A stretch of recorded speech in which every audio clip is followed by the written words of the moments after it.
Hello everybody, I want to introduce the Exploded View project. This will be the final project for the 3D Motion class, and the presentation is going to be relatively quick. I'm not going to go through the entire presentation, but I do want to show you just a couple of tips and tricks on how to start thinking about this project. At this point, I trust that you've had an opportunity to review some of the examples that I've posted in Blackboard, and also would encourage you to go out and do some research of Exploded View projects. Now, the concept here, the basic concept for this project is we want to take a model.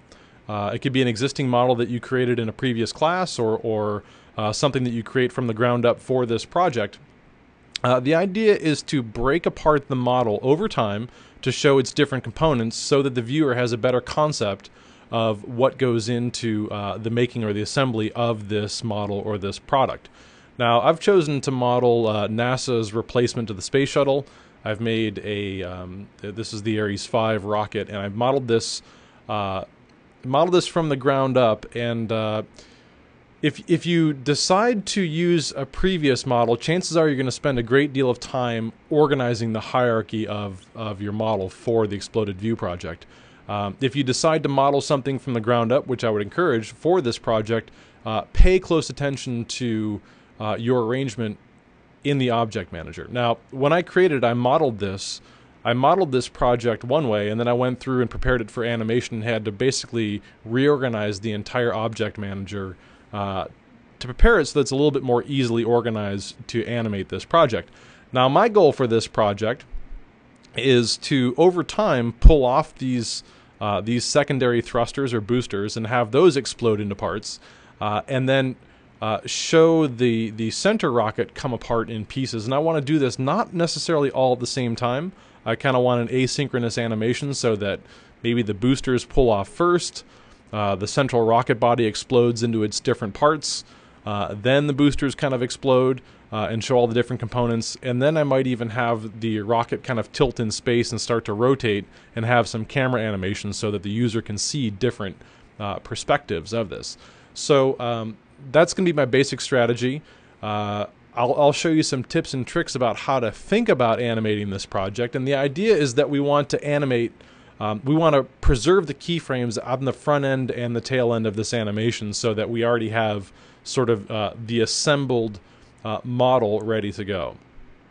So what I mean by that is that this is going to be the starting position of the animation, and I want to animate this so that it's potentially one continuous loop, so that as the animation plays, it ends in the same condition that the animation starts. That's the camera, the model, the position, the lighting, everything.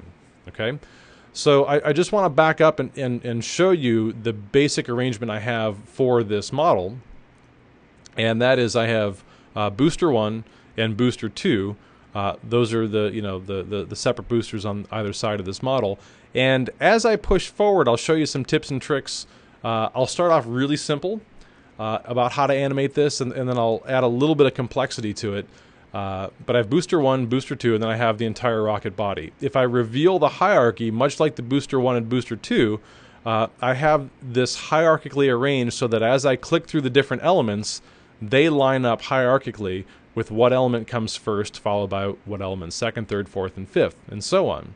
And the idea here is that I know that the cap is the top, the body 2 is the next component, and so on down the list. And the same thing with the thrusters. The component which shows up first in the hierarchy is the uppermost component. Okay, and that'll just help me stay organized in terms of what I have selected, where that model comes in the sequence of content. And that's going to be extremely helpful. And it might be that you try to animate this thing and realize that your hierarchy or your object manager is completely out of whack, and there might be a better way to reorganize this. In fact, when I modeled this, I had sort of different groups going on. I had the booster combined in 3 different groups. I had the thruster bottom, I had the main body, and I had some central components all in different groups. And I went back and reorganized those into one main booster group. There are a few components that are still grouped, but they're hierarchically grouped.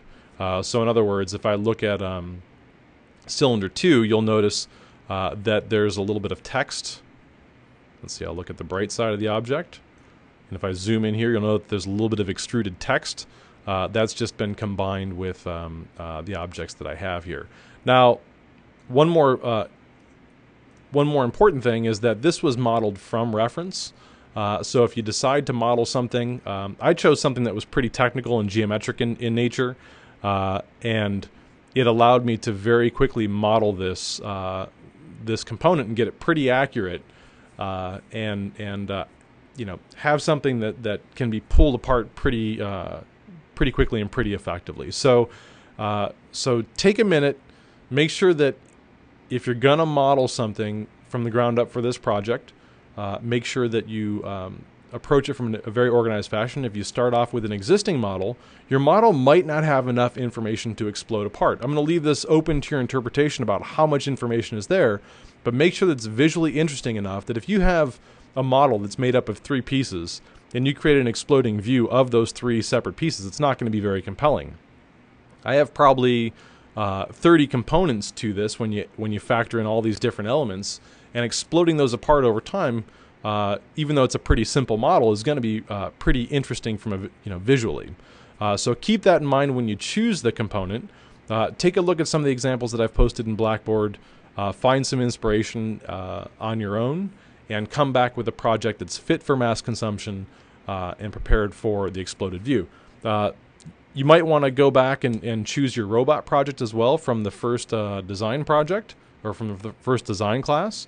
That could be a compelling thing to explode apart, or this is a great opportunity for you to create some sort of technical model. We'll push forward. In the next presentation, I'll share with you some basic tips and tricks about how to think about this animation, and we'll do that in the next presentation.